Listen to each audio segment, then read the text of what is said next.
दोस्तों वैसे तो इस दुनिया में बहुत सी रहस्यमय खोजें की जा चुकी हैं, पर जिन खोजों की बात मैं आज इस वीडियो के अंदर करने वाला हूं, उनको हाल ही में कुछ समय पहले अंजाम दिया गया है, जिसके चलते अभी तक इनके रहस्य से ठीक से पर्दा नहीं उठ पाया है।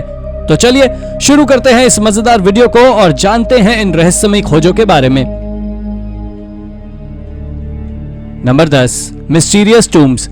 हाल ही में चाइना में आर्कियोलॉजिस्ट को 5 मिस्टीरियस टूम्स मिले हैं, जो कि काफी ज्यादा शॉकिंग है। आपको जानकर हैरानी होगी कि ये टूम्स अचानक से एक रोड के कंस्ट्रक्शन के लिए की गई खुदाई में सभी के सामने आए थे, लेकिन जब इन टूम्स को सही तरीके से एक्सकेवेट किया और इन पर रिसर्च की गई, तब मालूम चला कि ये टूम्स सोंग डायनेस्टी को बिलोंग करते हैं। इन टूम्स को एक्सकेवेट करने वाले चीफ आर्कियोलॉजिस्ट की लिन के मुताबिक ये टूम्स ब्रिक्स के बने हुए हैं, जिनके ऊपर कैट्स कार्विंग्स उकेरी गई हैं, जो बिल्लियों से इस डायनेस्टी के लगाव को प्रदर्शित करता है। इस जगह पर आर्कियोलॉजिस्ट को ह्यूमन रिमेन्स के अलावा एंशिएंट चाइनीज कल्चर के कई सारे सिक्के और पॉटरीज भी मिली, जो काफी ज्यादा आकर्षक थे। हालांकि लगभग साल 1279 में खत्म हो चुकी इस डायनेस्टी के इन टूम्स में कौन दफन था, उसके बारे में जानने की कोशिश में आज भी आर्कियोलॉजिस्ट जुटे हुए हैं। Number 9, clues from the Wales city. दोस्तों आर्कियोलॉजिस्ट को वेल्स की कार्डिफ सिटी में एक ऐसा मिस्टीरियस सेटलमेंट मिला है, जो कि लेट आयरन एज और अर्ली रोमन एरा को कनेक्ट करने वाली स्टडी में बहुत बड़ा रोल प्ले करने वाला है। सालों तक लोगों की आंखों से ओझल रहने वाला ये राउंड हाउस नाम का सेटलमेंट कार्डिफ के प्रसिद्ध हिल फोर्ट से मात्र आधा मील की दूरी पर ही स्थित है, जिसमें आर्कियोलॉजिस्ट को एंशिएंट टाइम के कई पॉटरीज भी मिले हैं, जो कि काफी ज्यादा खूबसूरत और नायाब है। आपको ये जानकर शौक लग सकता है कि इस जगह को लेकर आर्कियोलॉजिस्ट का मानना है कि ये राउंड हाउस प्रसिद्ध हिल फोर्ट से भी पुराना है। उनका मानना है कि शायद कैरियो हिल फोर्ट को बनाने वालों के एंसेस्टर्स इस जगह पर रहा करते थे।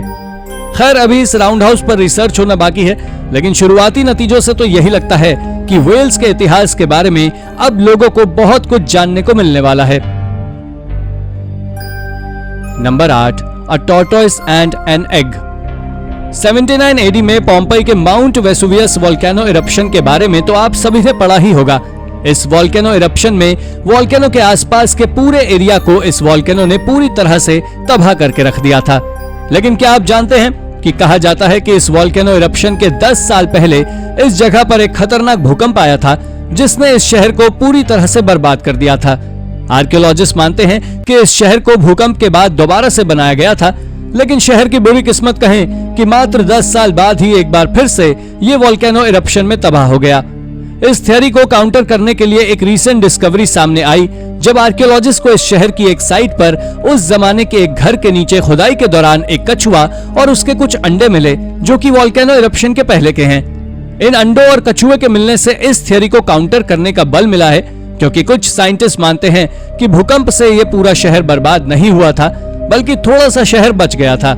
साथ ही अगर ये कछुए और उनके अंडों की ये थ्योरी सही है, तो इस शहर और ऐतिहासिक वोल्केनो इरप्शन और उससे पहले भूकंप से जुड़े हुए कई राज आने वाले सालों में हमारे सामने आ सकते हैं। Number 7, cultural entanglement. दोस्तों मिडिल ईस्ट एंशिएंट कल्चर में इजिप्ट और नूबिया 2 ऐसे सिविलाइजेशन थे, जिनके आपस में काफी डिस्प्यूट चलते रहते थे। ये दोनों सिविलाइजेशन एक दूसरे के इतने ज्यादा कट्टर थे कि ये दोनों काफी सालों तक जंग में एक दूसरे से भिड़ते रहे। लेकिन जब इजिप्शियन कल्चर चरम पर था, तो लगभग 1500 BC में इजिप्शियंस ने नूबिया के सदर्न हिस्से पर कब्जा कर लिया था, जिसके फलस्वरूप धीरे धीरे इजिप्शियन और नूबियन लोगों के बीच आर्ट्स और कल्चर का काफी आदान प्रदान हुआ, जिसका नतीजा ये हुआ था कि यहाँ के लोग दोनों सिविलाइजेशंस के कल्चर को मानने लगे। इस बात के प्रमाण हाल ही में हुई एक रीसेंट डिस्कवरी में मिले, जब एंशिएंट नूबिया और आज के सूडान में आर्कियोलॉजिस्ट को 2 वुमेन के रिमेन्स मिले। शायद ही आप जानते हो कि इन रिमेन्स को दफनाया तो नूबियन स्टाइल में गया था, लेकिन इनके ऊपर दफनाते वक्त कई सारी ऐसी चीजें रखी गई थी जो इजिप्शियन कल्चर को बिलोंग करती थी।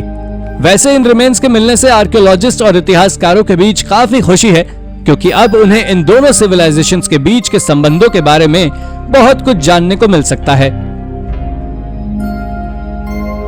Number 6, medieval demon. दुनिया में कई लोग ऐसे हैं जो ये मानते हैं कि जिस तरह से इंसान धरती पर रह रहे हैं, उसी प्रकार से डीमंस भी होते हैं जो हमारे ही बीच रहते हैं। लेकिन मिडीवल एरा में डीमंस के बारे में कई सारी कहानियां प्रचलित थीं, जो अलग अलग डीमंस के बारे में बताती थी। ऐसे ही एक डीमन के बारे में कहानियां प्रचलित थी कि जिसे यूरोपियन कल्चर में ग्रोटस के नाम से जानते थे। कहते हैं कि एक ऐसा डीमन था जिसकी बड़ी बड़ी आंखें और खूंखार मुंह था जो किसी भी इंसान को चबा जाता था। इस डीमन से जुड़ी एक खोज तब सामने आई, यूके में एक रोड का निर्माण चल रहा था। इस निर्माण के दौरान लोगों को यहाँ पर दफन इस डीमन का अपर हेड बरामद हुआ, जो कि देखने में काफी अजीब लग रहा था। दोस्तों, इस हेड को देखकर आर्कियोलॉजिस्ट का मानना था कि यह हेड शायद मिडिवल एरा में किसी चर्च को बिलोंग करता था, जो किसी के जरिए से इधर आ गया होगा। जिसके बाद इसकी जब कार्बन डेटिंग की गई तो मालूम चला कि यह हेड 12वीं सदी का था। इस हेड के मिलने से यह जाहिर होता है कि उस जमाने में पूरे यूरोप में प्रीस्ट और प्रीचर्स इनकी मूर्तियों का इस्तेमाल किया करते थे, जिससे लोग इन डीमंस के बारे में अवेयर रह सकें। नंबर 5, एंशिएंट इनका टूम्ब। इनकन एम्पायर अमेरिका का ऐसा एम्पायर रहा है जो प्री कोलंबियन एरा में काफी ज्यादा पॉपुलर और रिच माना जाता था। दोस्तों, ये एम्पायर एक्चुअली कल्चरली भी काफी रिच था, लेकिन इतने प्रॉस्पेरस और डोमिनेटिंग होने के बावजूद भी इस एम्पायर के बारे में लोगों को ज्यादा कुछ पता नहीं है। लेकिन हाल ही में पेरू की राजधानी की कैपिटल लीमा में एक घर की खुदाई के दौरान कुछ ऐसा मिला जिसने कि इनका एम्पायर के बारे में जानने के इच्छुक लोगों को काफी खुश किया। दरअसल इस घर में खुदाई के दौरान आर्कियोलॉजिस्ट को लगभग 500 साल पुराना टूम मिला, जो कि इनका एम्पायर के रिरिकांशो सोसाइटी के लोगों को बिलोंग करता था। मगर आर्कियोलॉजिस्ट के सामने समस्या ये थी कि वो इस सोसाइटी के बारे में ज्यादा नहीं जानते थे, इसलिए इस टूम के बारे में वो ज्यादा नहीं बता पाए। हालांकि उनका मानना यह है कि इस लोकेलिटी में हो सकता है कि घरों के नीचे और भी ऐसे हिस्टोरिक टूम मौजूद हों, जो जब भी हमारे सामने आएंगे चौंकाने वाले सच और इस सोसाइटी के बारे में बहुत कुछ बताएंगे। Number 4, terracotta statue. Unified China के first emperor Qin Shi Huang के बारे में तो आप जानते ही होंगे, जिनके मौसोलियम में टेराकोटा के बने हुए कई जवानों की आर्मी दफन थी, जिसके बारे में मान्यता ये थी कि ये जवान आफ्टर लाइफ में उनके राजा की सुरक्षा के लिए जा रहे हैं। लेकिन इन स्टैचूज में 28 नंबर स्टैचू काफी ज्यादा खास है, क्योंकि जहां बाकी स्टैचूज खड़े या घुटनों के बल झुके हुए की मुद्रा में हैं, तो वहीं 28 नंबर स्टैचू काफी अजीब तरह से बना हुआ है, मानो लग रहा है कि वो डांस कर रहा है। जब इस स्टैचू की पिक्चर बाहर निकली तो हर किसी के अपने अपने व्यूज थे, क्योंकि किसी का मानना था कि ये वॉरियर शायद बचपन से ही ऐसा रहा हो, तो वहीं कुछ का मानना था कि ये वॉरियर नहीं बल्कि कोई मजाकिया इंसान का प्रतीक होगा, जिसे आफ्टर लाइफ में क्वीन शी हुआंग के एंटरटेनमेंट के लिए दफनाया गया था। खैर, आपको क्या लगता है, हमें कमेंट बॉक्स में जरूर बताएं। Number 3, mysterious coated joule. दोस्तों, जब अमेरिका पर ब्रिटिश शासन का दमन चरम पर था, तो वहां पर भी रिबेल्स ग्रुप ने अपनी स्वतंत्रता का आंदोलन छेड़ रखा था। इस रिबेल ग्रुप को कई बार ब्रिटिश सेना का सामना करना पड़ा, जिसमें कईयों को अपनी जान गंवानी पड़ी।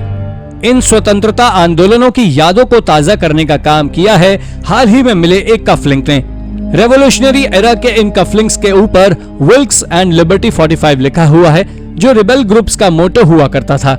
आपको जानकर हैरानी होगी कि इस मोटो में लिखा वर्ड विल्क्स जॉन विल्क्स को रेफर करता है, जो कि इंग्लिश पार्लियामेंट के सदस्य थे, बट कहा जाता था कि उन्होंने ही इन रिबेल्स के अंदर आजादी की हवा भरी थी, इसलिए ये रिबेल्स उनको काफी मानते थे।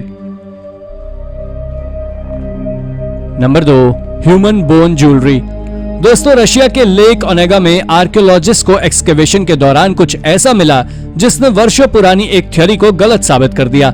इस एक्सकेवेशन में आर्कियोलॉजिस्ट को 8200 साल पुराने ह्यूमन रिमेन्स मिले थे, जिनके इर्द गिर्द बोन्स की बनी हुई कई सारी स्टोन एज ज्वेलरीज बिखरी थी।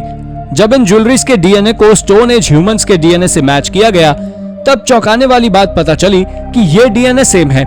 जो चौंकाने वाला इसलिए था क्योंकि ज्यादातर साइंटिस्ट ये समझते थे कि स्टोन एज के लोग ज्वेलरी बनाने के लिए एनिमल बोन्स का यूज करते हैं, लेकिन इसका सच तो बिल्कुल उलट ही निकला।